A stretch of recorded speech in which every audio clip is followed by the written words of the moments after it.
Ceasefire के ऐलान के कुछ ही घंटों के बाद बहरीन पर ईरान की ओर से हमला किया गया है। बहरीन के होम मिनिस्ट्री के मुताबिक इस हमले के बाद एक अहम फैसिलिटी में आग लग गई थी, जिसे सिविल डिफेंस टीमों ने तुरंत काबू कर लिया। और राहत की बात यह रही है कि इस घटना में किसी के हताहत होने की खबर नहीं आई है। हमले के दौरान पूरे देश में सायरन बजाए गए और लोगों को सतर्क रहने और नज़दीकी सुरक्षित जगहों पर शरण लेने की सलाह दी गई है। यह हमला ऐसे वक्त में हुआ है जब डोनाल्ड ट्रंप ने हाल ही में ऐलान किया था कि अमेरिका ईरान पर हमलों को 2 हफ्तों के लिए रोक सकता है, लेकिन इसके बावजूद क्षेत्र में तनाव कम होता नजर नहीं आ रहा है। दरअसल 28 फरवरी से हालात तब और ज़्यादा बिगड़ गए थे जब अमेरिका और इसराइल ने मिलकर ईरान के खिलाफ बड़ा सैन्य अभियान शुरू कर दिया था, जिसमें 1300 से ज़्यादा लोगों की मौत हो चुकी है, जिनमें ईरान के supreme leader Hayatullah Ali Khamenei भी शामिल बताया जा रहा है। इसके जवाब में ईरान लगातार ड्रोन और मिसाइल हमले कर रहा है, जो इजराइल के साथ साथ जॉर्डन, इराक और खाड़ी देशों तक फैल चुके हैं। इन हमलों से न सिर्फ सैन्य ठिकानों बल्कि आम इंफ्रास्ट्रक्चर को भी नुकसान पहुंचा है और वैश्विक बाजारों व एविएशन सेक्टर पर भी इसका असर सीधा दिखाई दे रहा है। ऐसे में सीज़फायर के बावजूद हालात बेहद नाजुक बने हुए हैं और किसी भी वक्त ये संघर्ष और ज़्यादा खतरनाक रूप ले सकता है। सीज़फायर के ऐलान के कुछ ही घंटों के बाद इसराइल ने दक्षिणी लेबनान पर जोरदार हमले कर दिए हैं। लेबनान की सरकारी नेशनल न्यूज़ एजेंसी के मुताबिक बुधवार तड़के हुए इस एयर स्ट्राइक में कम से कम 4 लोगों की मौत बताई जा रही है।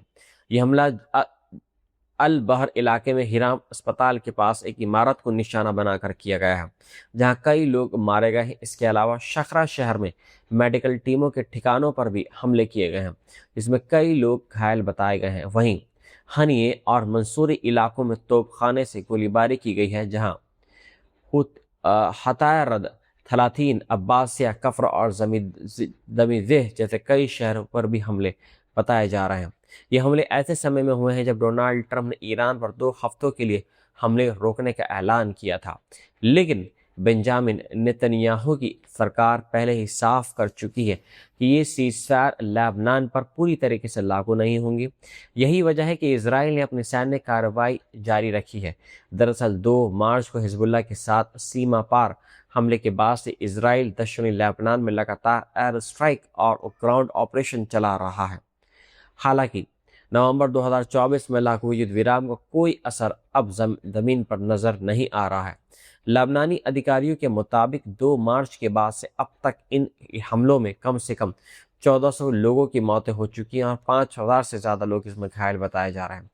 ऐसे में साफ है कि एक तरफ जहां ईरान के साथ अस्थायी राहत की कोशिश हो रही है, वहीं लेबनान में जंग और भी खतरनाक होती जा रही है और हालात किसी क्षेत्रीय युद्ध की ओर बढ़ते दिखाई दे रहे हैं।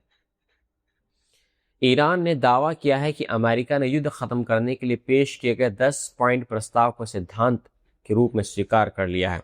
ये जानकारी ईरान के सरकारी मीडिया नेटवर्क IRIB के हवाले से सामने आई है।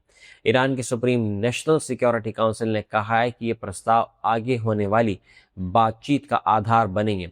हालांकि इसके सभी बिंदुओं का सार्वजनिक नहीं किया गया है, लेकिन रिपोर्ट्स के मुताबिक इस प्रस्ताव में ईरान के खिलाफ किसी भी तरह की आक्रामक कार्रवाई न करने की गारंटी, स्टेट ऑफ हार्मोज पर ईरान का कंट्रोल बनाए रखना, यूरेनियम संवर्धन के अधिकार को मान्यता देना, अमेरिका के सभी प्रतिबंधों को हटाना, संयुक्त राष्ट्र और अंतर्राष्ट्रीय परमाणु ऊर्जा एजेंसी के प्रस्तावों को खत्म करना, मुआवजा देना, क्षेत्र से अमेरिकी सेना की वापसी और लेबनान समेत सभी मोर्चों पर संघर्ष समाप्त करने जैसे बड़े मुद्दे शामिल हैं।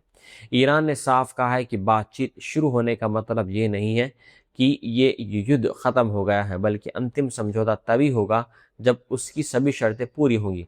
इस दौरान स्ट्रेट ऑफ हार्मूज से जहाज़ों की सुरक्षित आवाजाही ईरानी सेना के जरिए से सुनिश्चित की जाएगी। वहीं इन अहम बातचीत की शुरुआत शुक्रवार से इस्लामाबाद में होने जा रही है, जहां शहबाज शरीफ की मध्यस्थता में ये वार्ता होगी और ये प्रक्रिया 2 हफ्ते तक चल सकती है, जिसे आपसी सहमति से आगे भी बढ़ाया जा सकता है।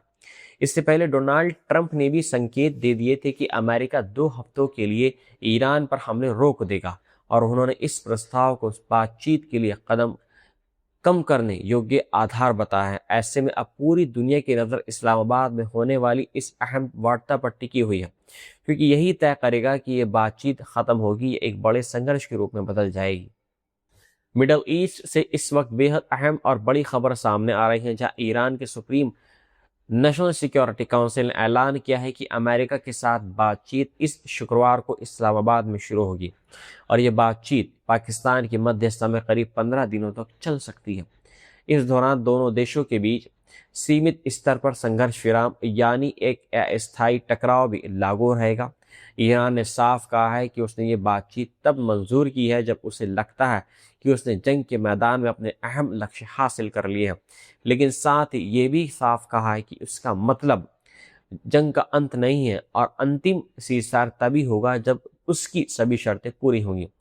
ईरान ने एक 10 पॉइंट प्रस्ताव भी रखा है, जिसमें भविष्य में हमले न करने की गारंटी, सभी अमेरिकी प्रतिबंधों को हटाना, नुकसान का मुआवजा, क्षेत्र से अमेरिकी सेना की वापसी और स्ट्रेट ऑफ हार्मूज से जुड़े कंट्रोल जैसे बड़े मुद्दे शामिल हैं। इस दौरान ईरान ने कहा है कि स्ट्रेट ऑफ हार्मूज से जहाज़ों की सुरक्षित आवाजाही उसकी सेना के जरिए से जारी रहेगी और उस पर उसका नियंत्रण बना रहेगा। वहीं ये बातचीत इस्लामाबाद में होगी और शहबाज शरीफ इसकी मध्यस्थता करेंगे।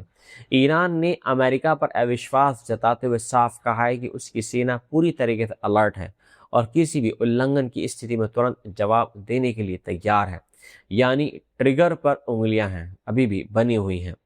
इससे पहले डोनाल्ड ट्रंप ने भी ऐलान किया था कि अमेरिका को 2 हफ्तों के लिए ईरान पर हमले रोक देगा और उसे एक 2 तरफा सीज़फायर बताया था, जो बातचीत और ख़ास तौर पर स्ट्रेट ऑफ हार्मूज से जुड़ी शर्तों पर आधारित था। ऐसे में अब पूरी दुनिया की नज़र इस अहम वार्ता पर टिकी हुई है, क्योंकि यही तय करेगा कि ये जंग कब ख़त्म होगी या फिर और बड़ा रूप लेगी।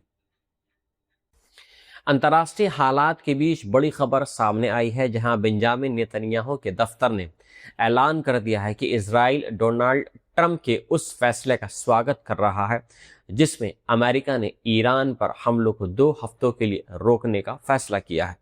लेकिन इसके साथ ही एक बड़ी शर्त यह भी रख दी गई है कि ईरान तुरंत समुद्री रास्तों को खोल दे और अमेरिका, इजराइल और क्षेत्रीय देशों पर सभी हमले बंद कर दे। ट्रंप ने मंगलवार को इस अस्थायी रोक का ऐलान किया था। वहीं शहबाज शरीफ ने दावा ये किया है कि उन्होंने इस संघर्ष में मध्यस्थ की भूमिका निभाई है और अमेरिका व ईरान के बीच सीज़फायर कराने में अहम भूमिका निभाई है। उन्होंने दोनों देशों के प्रतिनिधियों को इस्लामाबाद बुलाया है और कहा है कि सभी पक्षों ने लेबनान समेत हर मोर्चों पर तुरंत युद्ध विराम पर सहमति जताई है।